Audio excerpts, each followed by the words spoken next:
We are live. Welcome. This is Kat Trelinos with Kat's Home Chat.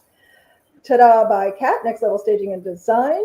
And we are so thrilled to have my guest this morning. She's an alumni, and we're a few minutes late. Technical difficulties. You never know what's going to happen with live. She happens to be on site at a conference and is blessing us with her time in Juju this morning. We are super happy. This month is self-love is our theme. And if you tuned in last week, I had a great guest who talked about having great sex. I was really happy to touch that subject. And today, I want to introduce my guest because she wrote a really nice bio, and I'd like to share it with you. So this is Jenn Colmenares. She believes that so many humans are walking in the planet thinking that they are broken. Stephen. She feels that she is here to share that that is a lie and that you have the power to transform and heal that false belief. She believes we are all whole and of ourselves and our alignment to whatever source of God or source that we draw from. She has over 30 years that she began her spiritual journey, and she's always known that she was different. She had no idea that she was an empath, and we'll ask her a little bit about what that is, with an array of spiritual gifts. She felt that she was trapped in a more sensitive body and could feel everything and had no awareness of what was mine or others. And that's kind of what an empath is. Those lines are blurred. She now dedicates her life to teaching others how to recognize and embrace their spiritual gifts, to do their deep spiritual healing work and attune to their highest self. Our theme for today is self-tuning for self-love. Welcome, Jenn Colmenares. Oh, man, I'm like, thank you. I just love you guys. You know that. So any chance I can talk about self-love. We love you. We love your heart. And I'm really excited. What kind of spawned, I think it was a post you had done on Facebook at a coffee shop, and you had the tuning forks out. And I'm just like, oh, yeah, let's tune up our life. I believe last time we talked, which was episode 52, I believe. Jeff, correct me if I'm wrong. And we talked about the chakras, which is really, this is not woo-woo stuff, people. Everything is energy, and we all have energy points within our body. And Jenn shared with us how to, as much as we could in 30 minutes, how to clear your chakras. So where would you like to start, Jenn, on the self-tuning? So how what is, are there like the 3 C's or the 3 B's or some, your most powerful and amazing tips to self-tune for self-love? Let's start with this one. This is huge. Let's start at the beginning, and it's called self-worth. What is your worth? What is your value to yourself? When you don't know what that is, and when you don't have self-worth, then you can't even involve yourself in self-love. So I think that's a lot of it. You've got to figure out what you're. And I don't know. I'm on like a quest. I'm reading like a book a week, kind of delving into what the next step in my journey Good for you. There's a book inside. I don't know how I want to meld it with design and mind, body, spirit. Very, my message will come to me as how that will present itself. But self-worth, I think so many of us think that we have to earn it. We have to, change the size of our thighs, increase our bank account, live in a bigger house, have a better car. And I'm here to tell you, and I know Jenn's going to echo in on this, that ain't your self-worth. That is not your self-worth. You were born perfectly beautiful, magical. You're an irreplaceable miracle. And once you get that into your mind, body, and spirit, you will not be chasing outside stuff for worth. Would you agree with that, Jenn? And what would you like to add to that? Absolutely. And I'm going to add this from one of my favorite gurus, Deepak Chopra. And he says, I mean, think about it. Here we are, we're as children, and somebody asks us, you know, how do you know that you're loved? Or how do you feel that you're loved? Well, automatically you look around and you look to your mom or your dad, or you look to your parents. So automatically from the beginning, we're programmed that gives me chills to seek approval. Yeah. So it's that process of learning. It's powerful. That gives me chills, Jen, because, you know, none of us are from perfect homes, and I just adore and am so envious of folks that came from just loving environments. But most of us have come from some sort of dysfunctionality, different levels of abuse even. And those were early messages ingrained into our psyche that perhaps we're not loved. We need to be more, do more, change, that we're not good enough just the way we are. And right. I'm absolutely a recovering people pleaser, you know, and I was thinking about that on the way here of like people pleasing. That's what it was. Yeah. It was seeking that approval from others on the outside because I didn't have it. Like I was good when I made the grades, or I was good when I made it to the gym, or I was good when I hit that number on the scale. I was good when I was the yearbook mom. Like there were things that I was good at, but it wasn't internal. They were esteem that I was chasing. It wasn't worth that I was creating.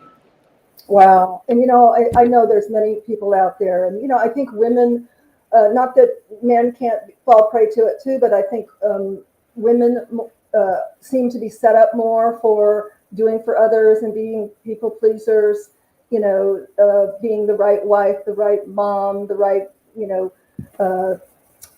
school mom, etc. And those, again, you know, those are all outside things that point to us that unless we're doing and producing and pleasing others, as you said, we're just not enough.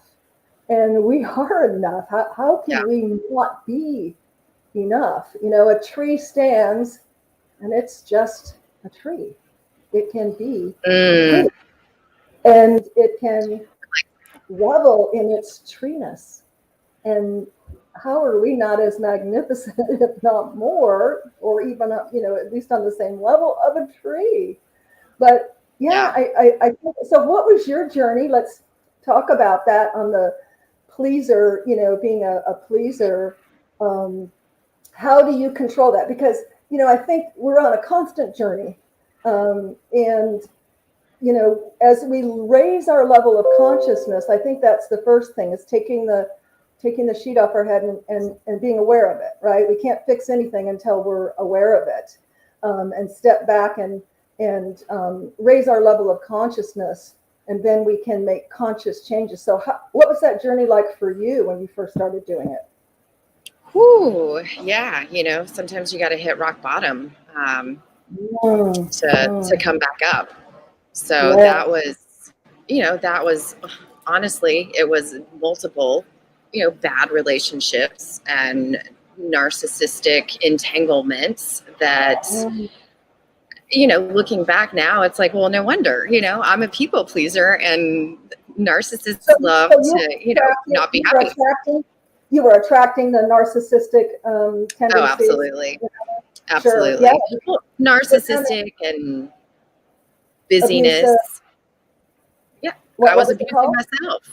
Yeah. Busyness, you know, I was yes. Yeah. I can relate to that. I was the oldest daughter of 5 kids, and, you know, I was kind of like the you know, I don't know, you know, I had to do everything for them. You know, I had to iron for all the kids. I had to cook. You know, when I was 12, I had to prepare. You know, I had to take care of everybody, and everything fell on me. And so I assessed for me that was part of the things that I had to raise my level of consciousness, is that I only felt worthy when I was doing and accomplishing, and you know, yes, that is right. So huge, huge, because we're so. There's a fine line in that, though, Because even, as an adult, as I go, gosh, I'm always wanting to do more things. There's a saying by Picasso, I'm always doing what I can't do. That's how I get to do it. And that's really my philosophy. Like, I have more ideas and more passion about doing things than I have time to do. And I don't think that anymore that's driven by, the old lies, that Right. were instilled, from childhood, that you've got to do, you've got to produce, you've got to be doing something, or you're not of value. So it's a journey, isn't I it? definitely, I feel like from you now, it's your creative spirit. You've tapped into that creative spirit. So you're producing from your heart, from that place of love. You're producing from worthiness, not trying to fill a void. And that's the difference. That's where the shift has to happen, is in slowing down and really embracing who you are. Who you are. And facing those feelings. It's uncomfortable. It's uncomfortable to not feel good, or to not feel like you fit in the room, to feel like a misfit or an outcast.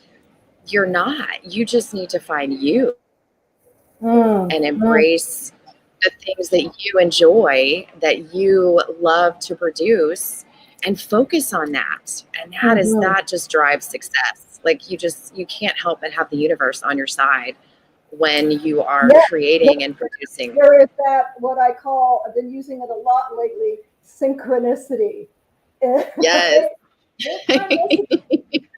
Line up with, and I think so many of us, for so long, I know for me, it's like, you just keep busy and you really never take the time to introspect. Another philosopher, I don't know who it is, but the life unexamined is a life not worth living. You need to slow down and examine your life. And that can be scary. Like you said, it can be scary to do, but oh, so rewarding, right? When you slow down and find out, what does Jenn want to do? How does she feel about just fervently trying to please others and forget about herself?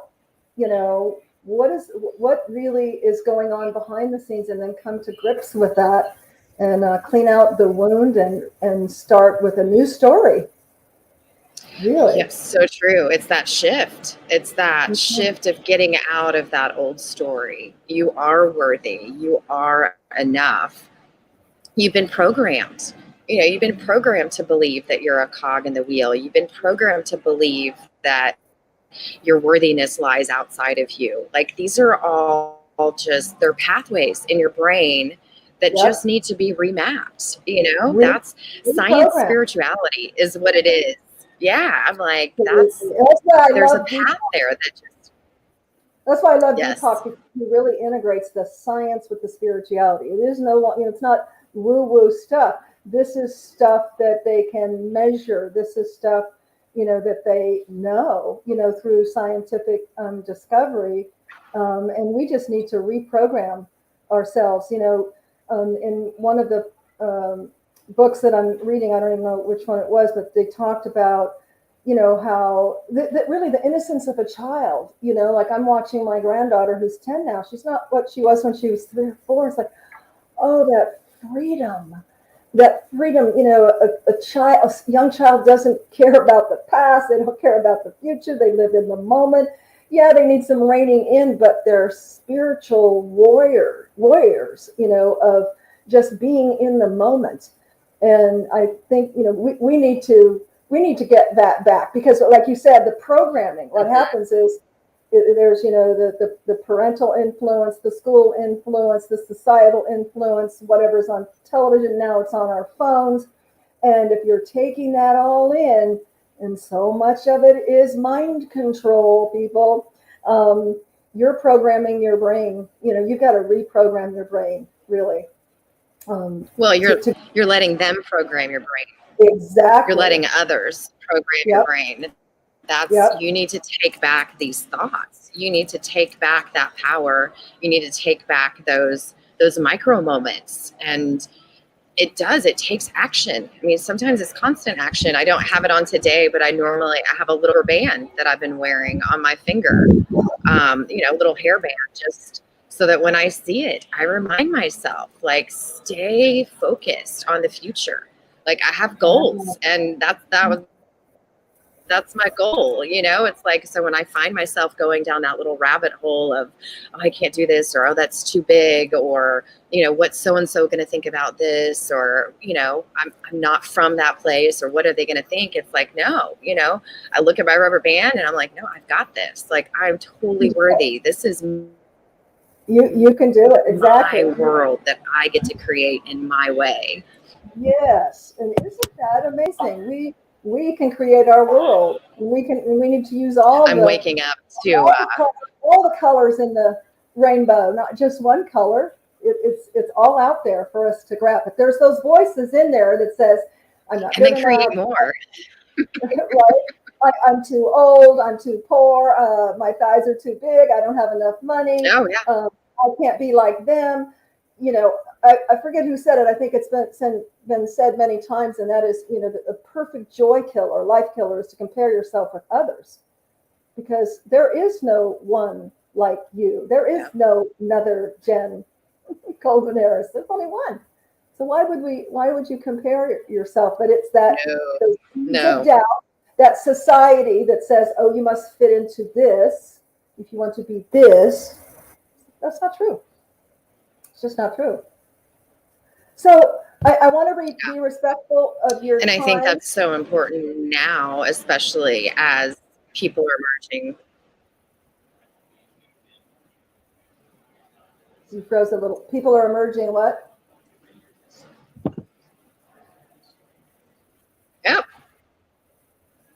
Okay. Oh, there we go. Oh, I think people, as we're emerging, I don't remember where I was going with that. But my brain moved on. More than ever now, it's important as people are emerging into themselves, really,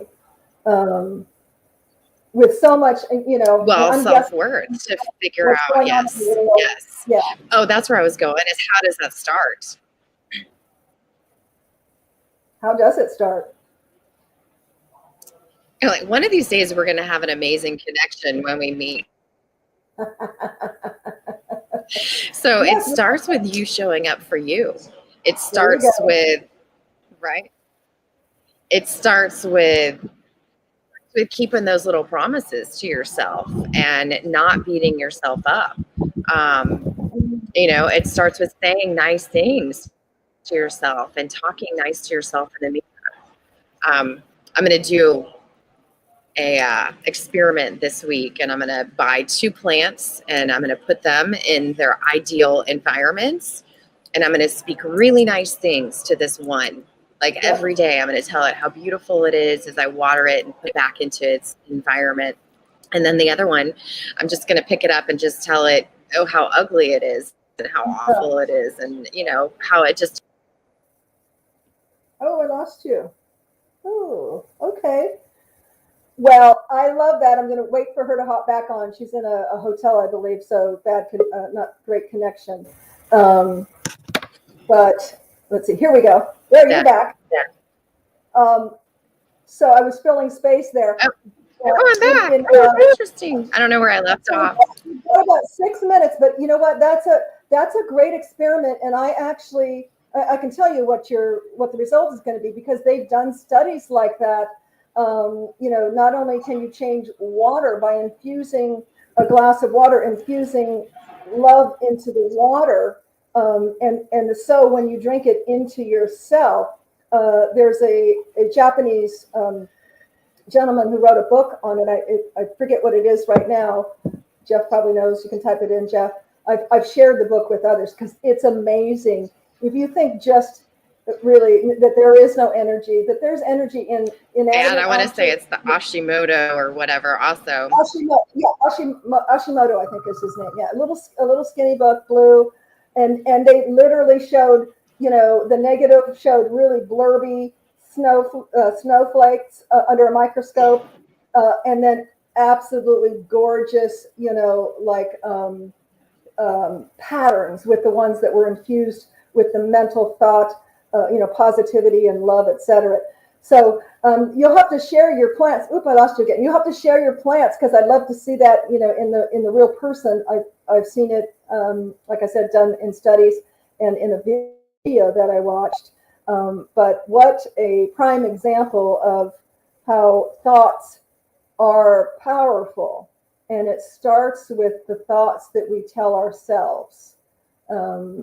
Get up every morning and, you know, before I get out of bed, I tell myself how grateful I am for the day, how much I'm so grateful for Jenn or whatever's going on in the day. I'm grateful for this comfortable bed. I'm thankful for the magic and miracles that are going to happen this day.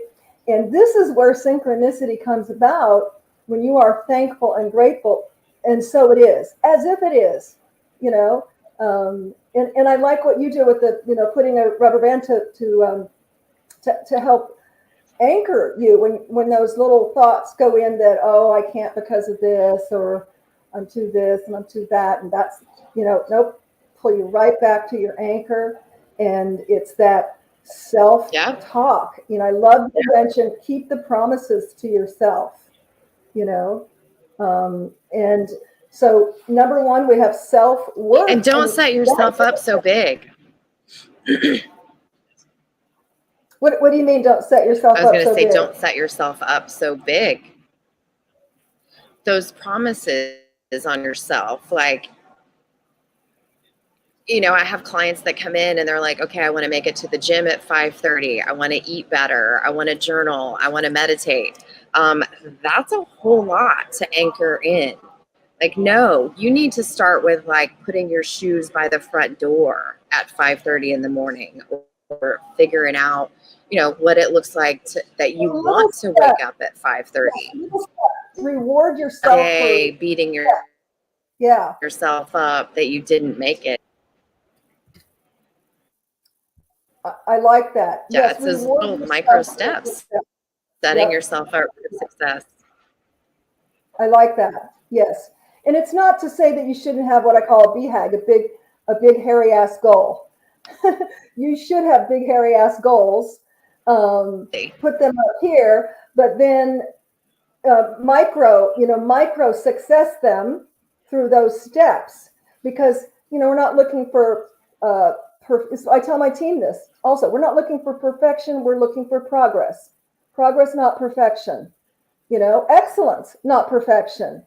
Because nothing is perfect as you imagine it. A critical mind can always make something not perfect.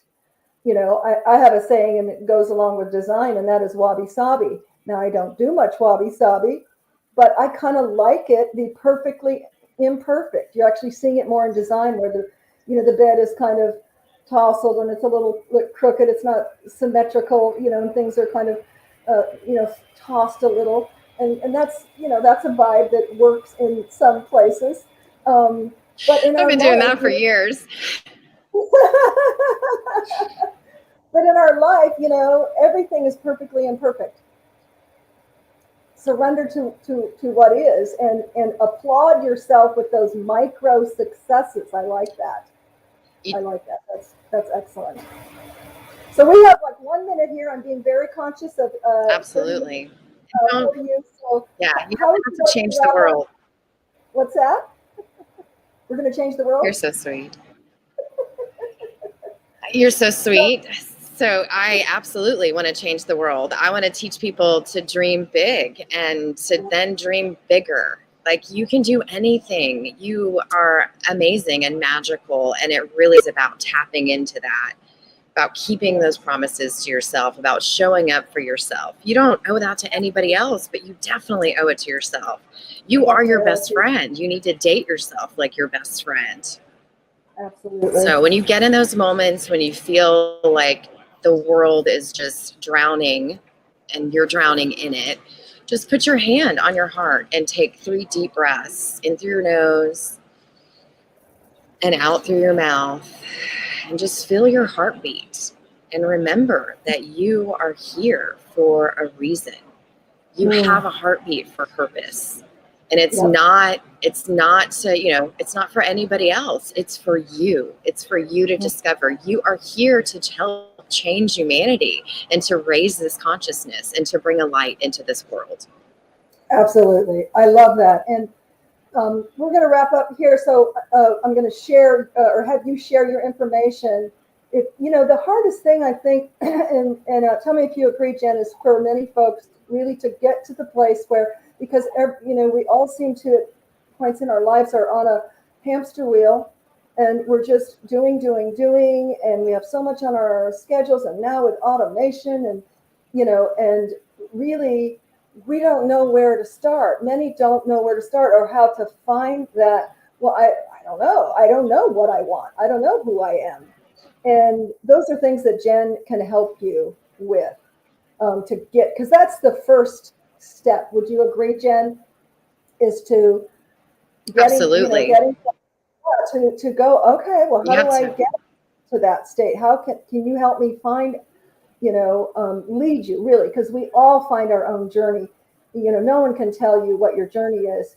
But with someone like Jenn, she can help navigate you and give you tools to help you uncover you and be your best self. And isn't that what we want? To live a life with passion, to be our best self, to not to be perfect, but to be the better me than I was yesterday. That's a path to successful living. And what is successful living? Again, it's not what's in your bank account. It's not how great you look, what clothes you got, what house you got. Successful living to me is doing what you want, when you want, with who you want, with passion. And you got to get to that point, finding out the core of who you are first to do that. So, Jenn, how could somebody get a hold of you if they wanted to chat with you and find out about your services? So they can reach me on social media anywhere at Jenn Colmenares. And if anyone is interested, put a hashtag below here, comment on this. I will personally reach out. I have a couple of different programs that I'm kicking off. I'm super excited for February 22nd. I'm having a roundtable of I'm interviewing now 11 successful entrepreneurs. I want this to be a powerful group as we come together and really build out that dream for each other and hold that space. I know how powerful it is when we start manifesting together. Absolutely. So I'm interviewing for that core group of people right there. And then I have workshops. I do one-on-one coaching as well. So there's a whole gamut of things that there's a way that we can work together if you really want to get your head together, if you want to put you first and you make you the priority here going into 2022. That really is the shift. There's a shift in consciousness, and I'm here to help you navigate it. Absolutely. Thank you so much, Jenn. Great information. And thank you so much for being part of our self-love. What a great topic, because, this is all about self-love, keeping promises, starting with love. And some people don't know how to get to that place. And I'm sure, with your experience, you could help them. So thank you so much. If you're watching this and someone needs to hear it, share it with them and tune in next Friday.